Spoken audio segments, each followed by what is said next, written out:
In 1878, Vivian Owens travels to the Montana Territory as a mail-order bride, hoping for a new beginning far from the disappointments of her past. But when a deadly blizzard overturns her stagecoach, she is forced into a fight for survival, until a rugged rancher, Hunter Thornton, rescues her and offers shelter in his isolated cabin. Stranded together as the storm rages on, Vivian discovers warmth, safety, and a kindness she never expected. What begins as a desperate escape transforms into a tender, unexpected connection that challenges her plans and leads her toward a love deeper than anything she ever imagined.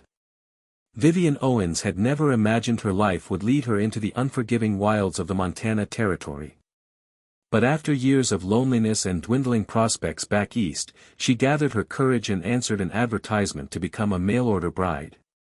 The idea frightened her, yet it also offered hope, a chance for a place to belong, a partner to build a life with, and a fresh start far from the disappointments she left behind.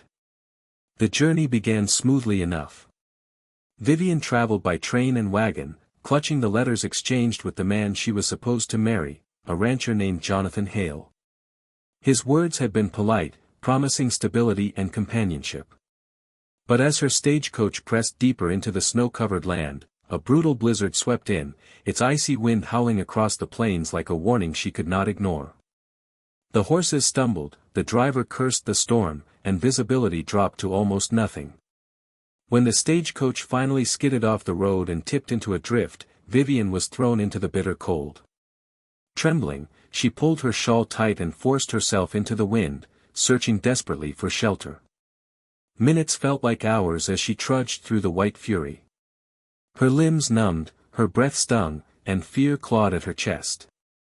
Just as darkness began closing in around her, a faint orange glow pierced through the wall of snow. A lantern. Summoning her remaining strength, Vivian staggered toward it. A tall man stepped into view, coat dusted with white, hat pulled low, and a rifle slung over his shoulder. His voice cut through the storm, deep and certain. "Ma'am, you're freezing. Come with me." Vivian didn't hesitate. Hunter Thornton carried her into his cabin, laying her near the hearth as the fire crackled with welcome warmth. His rugged features softened with worry as he wrapped her in blankets and brewed hot tea to steady her shaking hands. "You were seconds away from collapsing," he said gently. "Storm like this swallows people whole." Over the next days, the blizzard raged on, trapping Vivian in Henry's home. At first, she was mortified, stranded in a stranger's cabin, unable to continue to her intended groom. But Henry's kindness eased her fears. He spoke little, yet his actions revealed everything.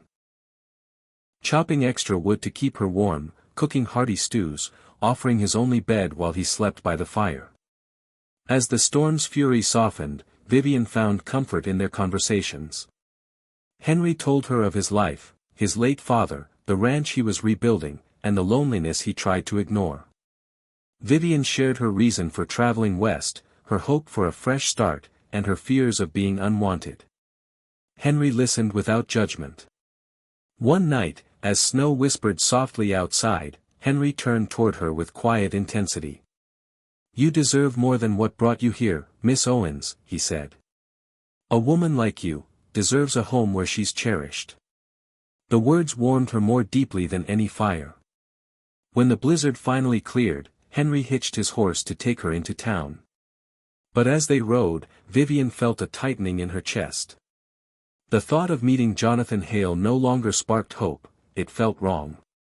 Her heart had shifted, drawn to the man who had sheltered her with unwavering kindness. When they arrived in town, she learned Jonathan had left days earlier, deciding the storm likely claimed her life. Shocked but strangely relieved, Vivian returned to Henry's side. "What will you do now?" he asked. Vivian looked up at him, snowflakes landing softly in her hair. "That depends," she whispered. "Does your home still have room for me?" Henry's answering smile was slow and warm. "For you. Always." From that moment, their future began, not rushed, not forced, but naturally, beautifully. Vivian found purpose helping Henry around the ranch, while he encouraged her to chase dreams she'd once thought impossible. Their partnership grew into love, steady and strong like the mountains surrounding them. Through hardships, long winters, and the joys of everyday life, Vivian discovered what she had truly come west for, not just a husband, but a home, a belonging, and a love that had found her in the middle of a storm.